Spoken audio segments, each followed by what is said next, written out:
Nahum chapter 1. A prophecy concerning Nineveh. The book of the vision of Nahum the Elkoshite. The Lord is a jealous and avenging God. The Lord takes vengeance and is filled with wrath.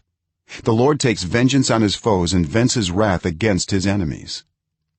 The Lord is slow to anger, but great in power. The Lord will not leave the guilty unpunished.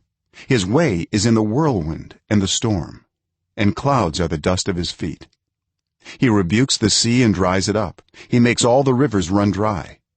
Bashan and Carmel wither, and the blossoms of Lebanon fade. The mountains quake before him, and the hills melt away.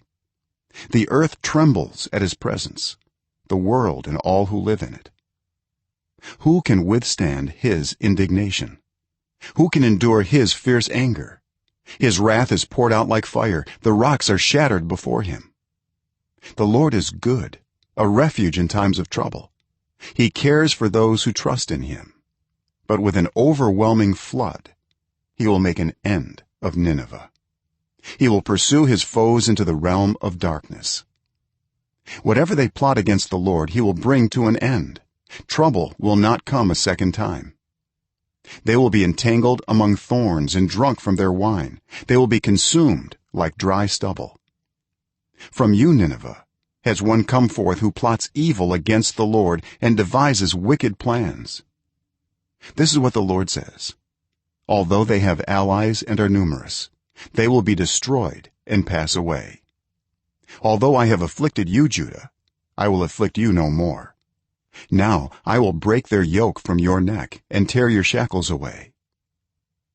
The Lord has given a command concerning you, Nineveh. You will have no descendants to bear your name. I will destroy the images and idols that are in the temple of your gods. I will prepare your grave, for you are vile. Look, there in the mountains, the feet of one who brings good news, who proclaims peace. Celebrate your festivals, Judah, and fulfill your vows. No more will the wicked invade you. They will be completely destroyed.